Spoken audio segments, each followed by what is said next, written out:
يلا بينا نعمل المدجونة دي ونشوف عملتها ازاي. ايه رأيكم؟ عملت شوية كده من غير سكر وشوية عليهم سكر. بصوا اهو، دي اللي عليها سكر ودي اللي ما عليهاش سكر. يلا بينا نشوف عملتها ازاي وكل تكتها وبكل اسرارها، وكل سنة وانتم طيبين. يلا الحقي اعمليها علشان ما نسيب. السلام عليكم، يلا نشوف الفيديو. السلام عليكم حبايب قلبي.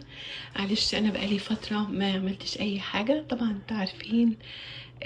كان عندي حاله وفاه، مامتي توفاها الله. اسالكم من فتح الحلقه، ربنا يخليكم ليه. هنقول بسم الله الرحمن الرحيم ونقول المنجقونه بتاعت بورسعيد، اللي هما في القاهرة مسمينها بريوش، بس هي أصلا اسمها منجقونة مش بريوش. هنسمي الرحمن ونقول المقادير.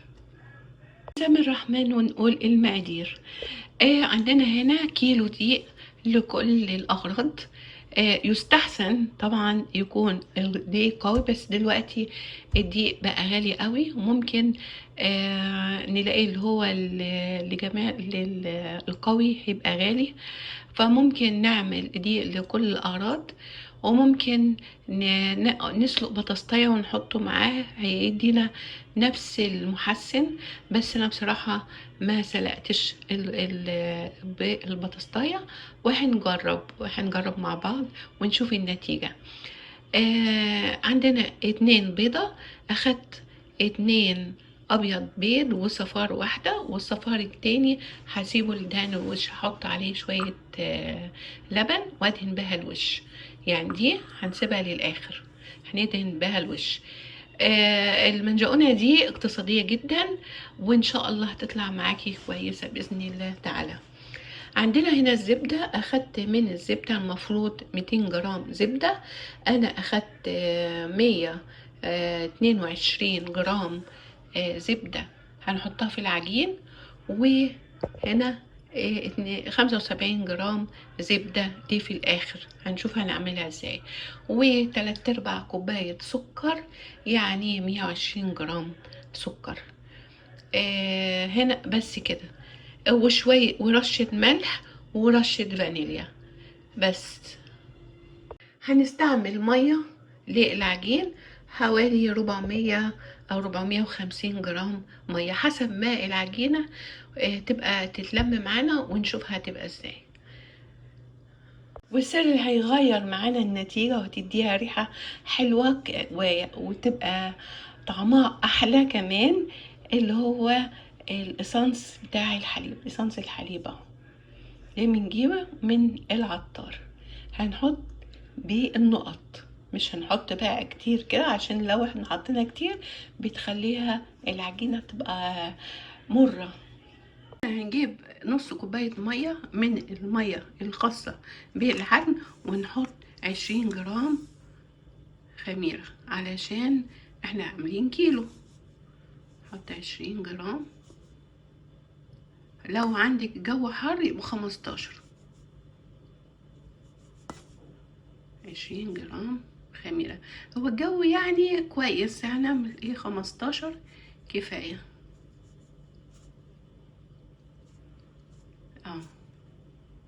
15 جرام خميرة وندوبها. هنا يبقى نص كوباية مية من بتوع العجن، ونحط فيها 15 جرام خميرة، نقلبها لغاية ما تدوب مع بعض ويتجانسوا مع بعض. انا كده قلبتها خالص كده اهي. بصوا مسافة ما قلبتها، شوفوا طعم عملت رغوي ازاي، معنى كده ان الخميرة تفاعلت اهي. هنيجي للإسانس ده بقى، هنحط 5 نقط، او اقول هنعد 1 2 3 4 5 6 7 8 9 10، بس كده 10 نقط بالظبط. وهنضربها، ما نكترش عشان ما تمررش، يعني قلت عشان محدش يقول لي انها مررت. ونحط شويه فانيليا طبعا اهي، دي فانيليا خام مش عليها سكر. بس كده. يبقى احنا هنا حطينا صنص اللبن الحليب والفانيليا على البيض، وشيلنا صفار البيضة عشان ندهن بها الوش. وهنا الصفار البيضة اللي هندهن بها الوش هنحط عليها شوية فانيليا وصوص الحليب، ونضربها كده عشان ندهن بيها الوش، وممكن نحط شوية سكر. حطيت الدقيق هنا طبعا نخلته، وهحط البيض، وهحط السكر بودرة. لو ما عندكيش السكر خشن ممكن تدوبيه في شوية مية من بتوع العجين وتحطيه عادي، مفيش مشكلة. انا حطيت السكر كده، هحط شوية الخميرة اللي احنا قلنا نص كوباية مية، وهنحط فيهم الخميرة دوبناها كده نحطها، وهنحط البيض. طبعا انا ضربت البيض علشان الاسانس بتاع الحليب والفانيليا اهو، هحطهم كله على بعضه كده اهو كده. وبعدين هحط الزبدة اهي،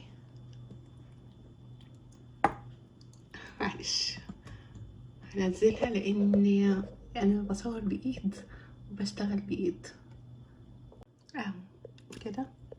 نزلها كلها، انا بصور لكم الكوبايه اللي انا اشتغلت بيها اهي. وبعدين نشتغل ورشه الملح، لسه نسيت رشه الملح، حط رشه الملح اهو، حطيت الملح. وهشغل العجان، ممكن تشتغلي بايدك عادي بس عشان انا بصور ايدي ما تبقاش نظيفه. ونسمي الرحمن ونشغل العجان. يبقى كل المقادير حطيتهم كلهم مع بعض عشان محدش ينسى. كل الحكايه ناقص الميه والزبده اللي احنا قلنا هنحطها في الاخر. يبقى الميه ما حطيناهاش كلها، حطينا جزء منها يعني نص الكميه بس. ونشغل العجان، سمي الرحمن ونشغل العجان هنا عجناه خلاص كده.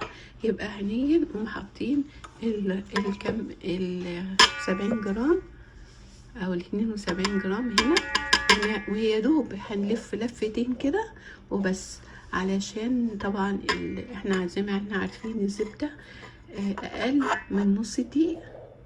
هنا حطينا الزبدة خلاص كده اهي، ونشغل لما تختفي، يا دوب تختفي خلاص كده هنسيبه بقى يخمر.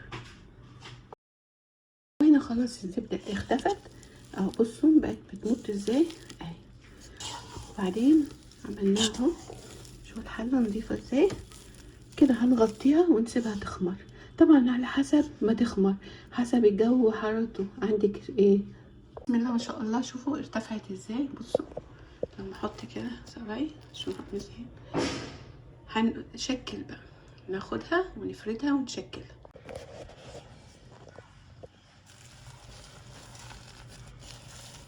رشة هنا على الرخامة، رشة دي كده ونفرد. شوف هبطت ازاي، شوف بتمط ازاي. هناخد قطعة قطعة ونفرد.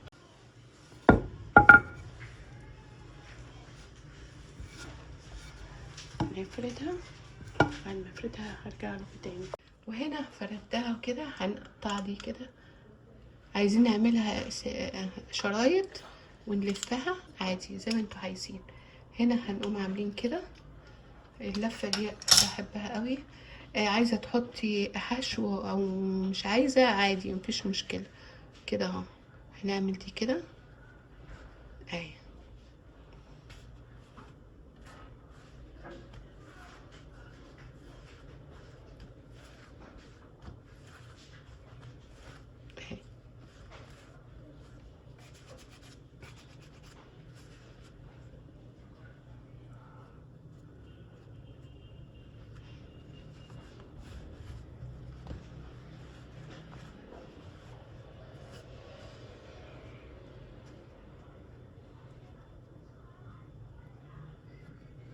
دي اسهل طريقة، وانت حسب ما انت عايزة. شوف انت عايزة تشكلها ايه، شكلها ايه. ونحطها في الصاج. هنكمل ونعيد، وبعد ما اخلص هرجع لكم تاني.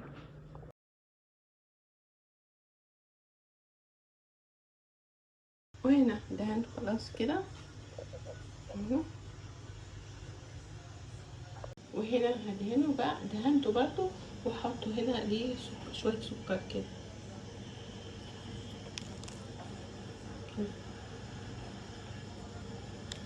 اللي عايز يحط سكر يحط على حسب. هحط سكر، انا هعمل صاج بسكر وصاج من غير سكر. واهو بعد ما طلع من الفرن اهو، هنفتح واحدة ونشوفها. نفتحها كده ونشوفها. بصوا عاملة زي القطنة ازاي، شوفوا عاملة ازاي.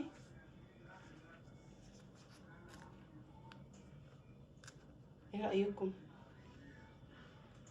ما تنسوا الشير ولايك واشتراك في القناة عشان يوصلك كل يوم مع جديد. وكل سنة وانتم طيبين. يلا الحقوا اعملوها عشان نشم النسيم.